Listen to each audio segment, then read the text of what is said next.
Branch express courier private limited. Domestic international cargo. உங்கள் இல்லம் தேடி வந்து கொரியர் புக்கிங் டெலிவரி செய்து தரப்படும். வணக்கம். இன்றைய தலைப்புச் செய்திகள். டெல்லியில் நிலவும் கடும் பனி மற்றும் குளிர் காரணமாக விடுவிக்கப்பட்ட ஆரஞ்ச் அலர்ட். 100க்கும் மேற்பட்ட விமானங்கள் ரத்து. SIR வரைவு பட்டியலில் 98 லட்சம் பேர் பாதிக்கப்பட்டதால் பரபரப்பான தமிழக அரசியல் களம். முதலமைச்சர் மு.க. ஸ்டாலின் தலைமையில் நாளை திமுக மாவட்ட செயலாளர்கள் கூட்டம். அரசு நிகழ்ச்சியில் ஒரு பெண்ணின் ஹிஜாபை முதலமைச்சர் நிதிஷ்குமார் பிடித்து இழுத்த சம்பவம். நிதிஷ்குமார் மீது வாணியம்பாடி காவல் நிலையத்தில் புகார். ராஜ்குமார் மீது தமிழகத்தில் புகார். பீகாரில் வீசிய வெற்றி காற்று தமிழகத்திலும் வீசும் என்று நயினார் நாகேந்திரன் கருத்து. முதலமைச்சர் நெல்லையில் பயணம் மேற்கொள்வதால் எந்த பலனும் கிடைக்காது என்றும் திட்டவட்டம். SIR வரைவு வாக்காளர் பட்டியலில் 40 லட்சம் இஸ்லாமியர்கள் நீக்கப்பட்டதாக சீமான் பரபரப்பு புகார். முன்பெல்லாம் ஆட்சியர்களை வாக்காளர்கள் தேர்வு செய்வதாகவும் தற்பொழுது வாக்காளர்களை ஆட்சியர்கள் தேர்வு செய்ததாகவும் விமர்சனம். இனி விரிவான செய்திகள். மேற்கு வங்க மாநிலம் தாஹிர்பூருக்கு புறப்பட்ட பிரதமர் நரேந்திர மோடி பயணித்த ஹெலிகாப்டர் மீண்டும் கொல்கத்தா திரும்பியது.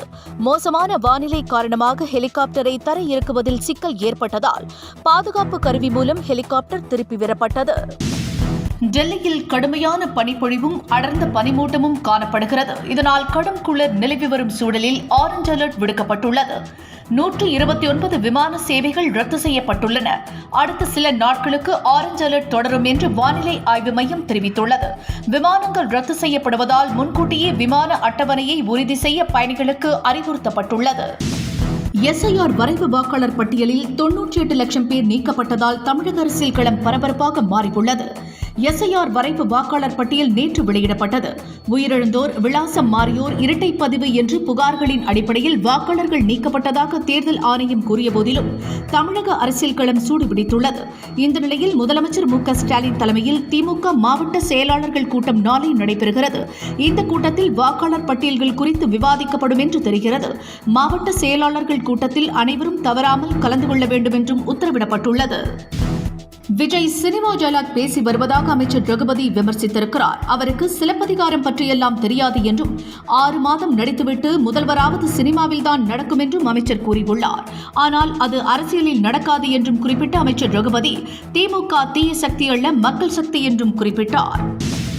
பாஜக தேசிய தலைவர் நவீன் இன்று தமிழகம் வரவுள்ள நிலையில் அதற்கான ஏற்பாடுகளை தமிழக பாஜக அரசு செய்து வருகிறது. இந்த நிலையில் அவரது வருகையால் பீகாரில் வீசிய பாஜக வெற்றி காற்று தமிழகத்திலும் வீசும் என்று நயினார் நாகேந்திரன் தெரிவித்திருக்கிறார். தனது தொகுதியான நெல்லைக்கு முதலமைச்சர் சென்றுள்ளதாக குறிப்பிட்ட நயினார் நாகேந்திரன் அதனால் எந்த பலனும் திமுகவுக்கு கிடைக்காது என்றும் குறிப்பிட்டார்.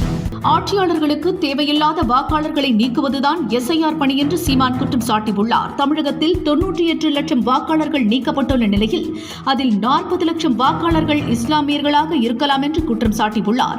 முன்பெல்லாம் ஆட்சியாளர்களை வாக்காளர்கள் முடிவு செய்ததாகவும் தற்பொழுது வாக்காளர்களை ஆட்சியாளர்கள் முடிவு செய்வதாகவும் சீமான் விமர்சித்திருக்கிறார்.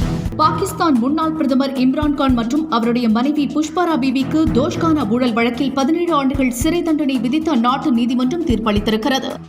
ஏற்கனவே மற்றொரு வழக்கில் கைது செய்யப்பட்டு இருவரும் சிறையில் உள்ளனர். இம்ரான்கான் சிறையில் துன்புறுத்தப்படுவதாக அவருடைய மகன்கள் குற்றம் சாட்டியிருந்தனர்.